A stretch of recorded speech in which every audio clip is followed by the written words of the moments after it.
Ladies and gentlemen, our state government has made a mistake.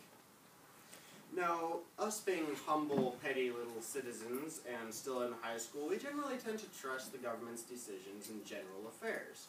You know, it doesn't really affect me personally, at least not that I can notice, so why should I, question their judgment? However, the government still makes mistakes, and they always have. Like the Great Depression, whose fault was that? And that affected us, and that's the point. We are the ones affected. When the government makes mistakes, we are the ones who bear the consequences for it. Now, ladies and gentlemen, California has mistakenly placed a moratorium or complete ban on all gold dredging in waterways. Now, this ban completely lacks evidence, and it is blocking off a lot of economic advantages and instead is plummeting us even farther into recession. And all of the arguments against it are completely circumstantial and based off of misconceptions. Now, ban is a mistake, and it is a mistake that we as the people need to deal with. And that is why we need to be informed instead of just being fed political propaganda by our senators and etc. and all these activists groups around the areas. Now, the first point that comes to mind when, a prospector looks at the gold dredging ban is, where's the evidence?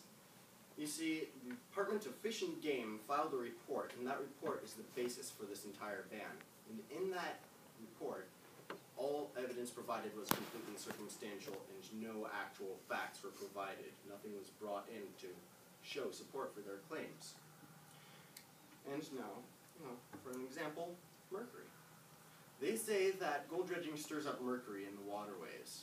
However, because that's supposed to endanger the fish hatcheries in local areas and such, they never brought in a single fish or any other creature that was harmed by mercury from gold dredging, or any of the other side effects at all.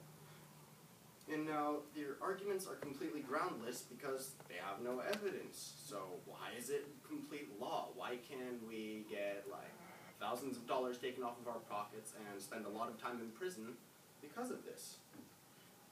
And an example of completely groundless arguments where there's not even evidence, there's just no logic involved.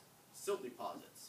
They say that the silt deposited in the stream beds by gold dredging, when it is stirred up, settles into key areas in the river between the rocks and such, destroying the living habitats of various aquatic life. This is completely false. You see, dredging does nothing that the river doesn't already do in itself. That's the basic principle of erosion.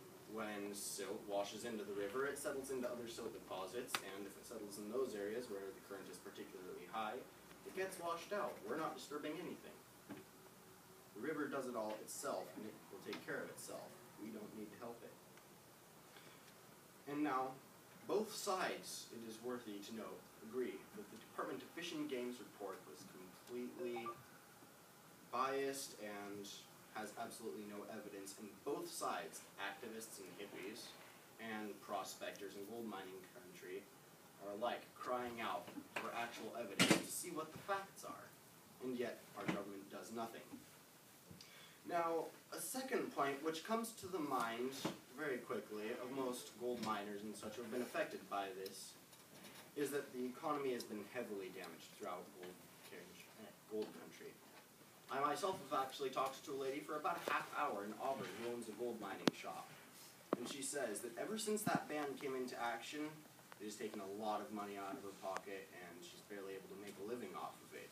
Other states still prosper, but we, one of the most gold-rich states in the United States, say that we can't do it because it supposedly harms the environment. Well, there's no evidence. All there is bias and presuppositions. And that is what they've based actual laws off of that we're suffering from. Now, this is money out of our pockets, and of course that comes to mind, but you see, it's also resources out of play.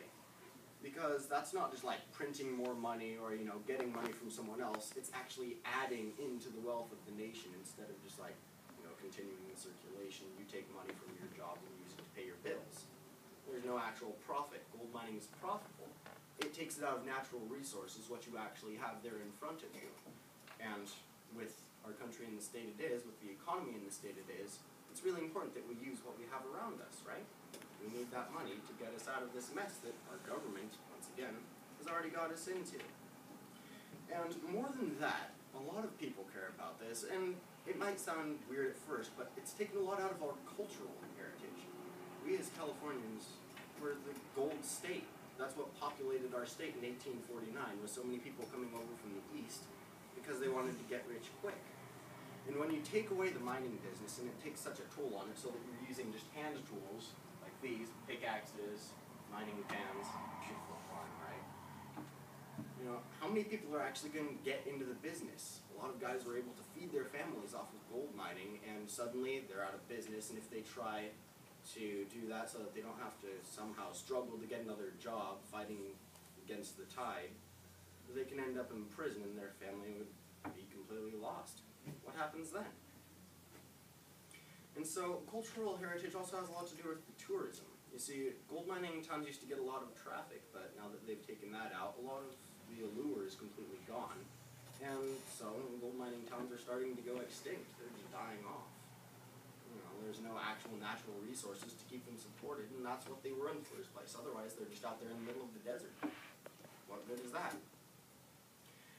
And third point, I mean, they're making these claims against gold dredging. They have to have some kind of reason, right? Some people have to think that they're doing the actual right thing. You can't blame them for that. However, what they think is based completely off of misconceptions about gold dredging.